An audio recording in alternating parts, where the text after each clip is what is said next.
Hello, this is my first video explaining the concepts that are somewhat unique to the third wing. I am by no means the first person to come up with these ideas, these labels, or formalize them, but I don't see anyone talking about these concepts in the YouTube space. So what is localism? Localism is probably the simplest idea of the three wings of the third wing. It is a fundamental pillar, and yet unlike many other ideologies where the fundamental pillars are generally obscure or difficult to grasp concepts, localism is intuitive. Localists are concerned with representing the someone. To them, what is important is the good of their local people, who they seek to unite with and represent, work with, fight alongside, and build with. Whereas a globalist is someone who is concerned largely with the concept of values. They represent something, not someone. And thus these two sides regularly clash. So far, globalists have had the upper hand, pretending to be highbrow, more sophisticated, more genuine, representing the something higher than the petty localist. Who is this localist? Your local leader, your everyday man. He can be a plumber, an electrician, an astrophysicist, a surgeon, a cardiologist, a secretary, a writer, a painter. Unlike globalists, localists love their kin. They love their home, they love their region, and they love their country and its people. This is a true passion. They will break bread with their neighbors if only it is possible. They would go and build the streets, the great buildings, the Parthenons, the Colossus of Rhodes. They would lead their people to greatness. They participate in its most mundane and everyday cultural habits and events. They go to church, they sing folk songs, they lead their local community, they duly fulfill their role. It is these people that build the wonders of the world, because they build the very things necessary for these wonders to exist at all. Communities. To better paint the picture, here's a localist. He lives here and feels a part of this place and its people, because he is a part of this people and this place. He puts in great effort to learn about their history, to love them, and to love the landscape as it is.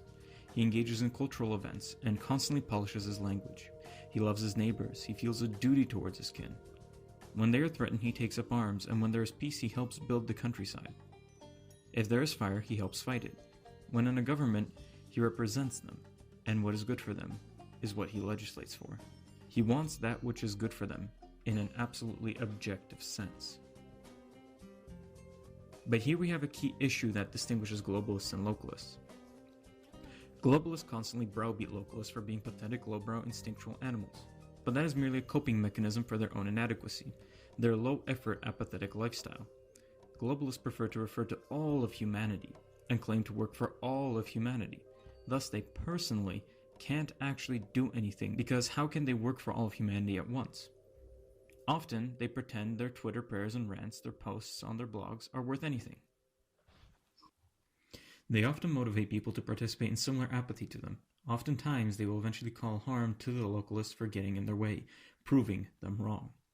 And when things get going, they will casually join whatever productive event is being hosted, only to claim they did something when the sum total of their life's efforts can be summed up by, I went, I stood, I got drunk, I left.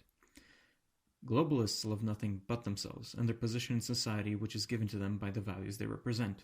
They really represent the something, a set of ever-changing values, which change based on what those in power consider good, whereas a localist represents a real people and seeks to bring good to them. He wants everything that is the best for them, much like a parent for their child.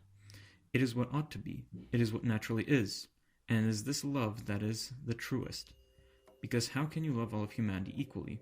Is it not a truer form of love to love your family, your community passionately to the point you actually do something for them? If love can only be measured by action, which is a measure of passion, then the localist is the most loving of all. But what is best for them? Well, the answer is quite simple, and relates to the fourth axis. It is also why people in this wing all accept certain premises concerning good and the transcendent. If the transcendent exists, then good as something that is objective also exists, as it is a reflection of the transcendental and more fundamental order. If not, then it is merely a social contract, and thus no good exists at all. Thus nothing is really objective, and certainly not something as complex and interesting and necessary to human life as beauty. Without the transcendent ideal, one cannot claim his beauty or good is objective and something worth pursuing. To illustrate, one of these is merely some fecal matter on a piece of cloth. The other is the statue of David. Without the transcendent, both are valid.